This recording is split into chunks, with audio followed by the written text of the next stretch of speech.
Okay, YouTube, it's Rob. So we're doing some more one-land sample hands and talking about one-landers and why I would sometimes choose to play one-landers, as you'll see in many of my videos, daily matches and stuff, everything. You'll see me playing one-landers quite a bit if I get them. But we're talking about whether or not I would, if I get this as a one-lander, do I keep or do I pitch? And it's game one, and I'm on the play. So I have absolutely no information of what he's playing and would I keep or pitch this hand. This particular one here would be an example of a hand that I would probably pitch because it's pretty good, but I have no turn one play with the tapped land of Dakmore. So, this is a case where the Dakmore is kind of screwing me here. But other than that, it's a good hand. If I am to draw into some lands here within the next 2 turns, I could have almost a nuts hand here. But there's just not enough. I don't feel too comfortable with it because I've got some fat cards here. I've got this, and then 3 of my mid-range spells, the Wrench Mind, the Bitter Blossom, and another Wrench Mind, and then 1 fatty. So I probably wouldn't because it's just be too much risk of getting screwed. So we'll draw 3 cards and see how it goes, and I think, yeah, I definitely made the right choice in this because I would have been, that's basically a good game there with only 1 land in play. So that's an example of a hand that you're going to probably want to pitch. So let's go ahead and skip to the part where I get another hand. Alright, thanks. Okay, so here we go. This is the second one-lander, and this one's even riskier than the first. I probably, this one is a risk, but I might keep this one. I might keep it. It's an aggressive choice to keep because if you don't draw a land next turn, you're screwed. I've got a turn 1 Thoughtseize, which is gonna buy me some time, and if I draw a land, a black source next turn, I would be into the turn 1 Thoughtseize into a turn 2 Wrench Mind. If I do not draw a land, I still have a play with a Shrieking Affliction. So it's not a total loss of a play. At least I've developed my board a little tiny bit. So let's draw some cards and see how it goes. 1, 2, 3. It doesn't look good. Yeah, I'd say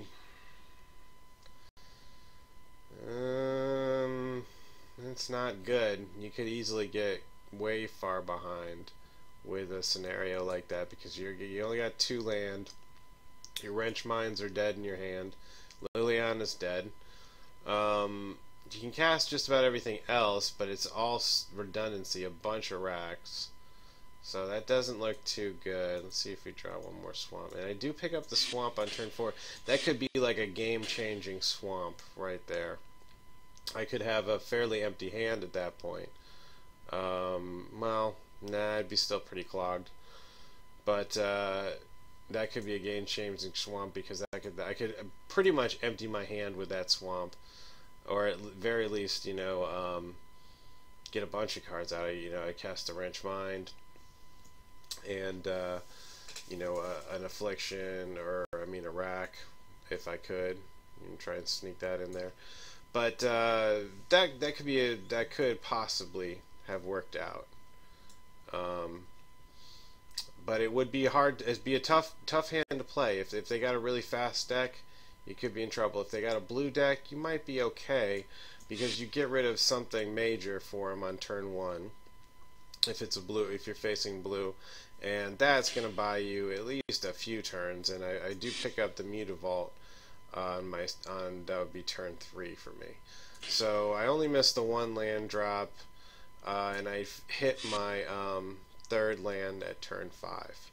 So this could have worked. So if I had played this very well could have worked because I'm looking at having every single thing that I actually need is represented here. I've got plenty of discard, locks, and lots of damage. That could very well be 2 turns after this could be the end of the game because he's got no cards in his hand and he's getting crushed by all my racks and afflictions. So, you know, a couple turns might be all it takes.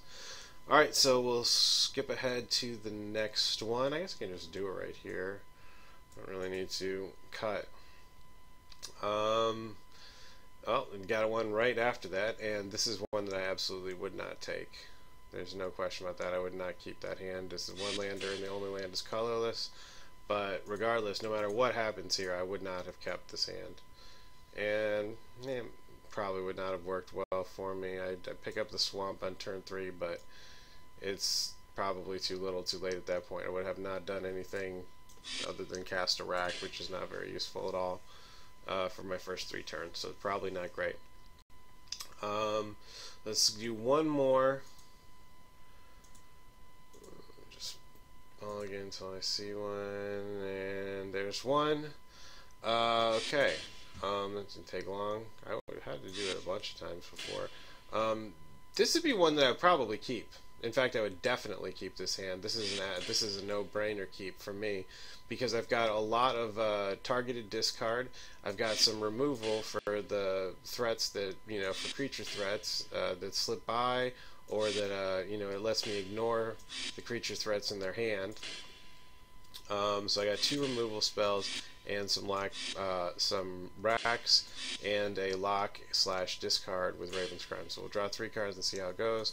1, 2, 3, and fantastic. So you know, it worked out perfectly for me. 3 lands drawn right after that, and that's a great, fantastic hand. What were those 3 lands? I'm Mutavault to swing with 2, so it's all good. That would have worked out. I'm happy with that decision. So I hope you guys liked this segment, and if you did like this segment and you maybe want to see some more, just put a little thing on it. A little note on the primer. Thanks for watching this part.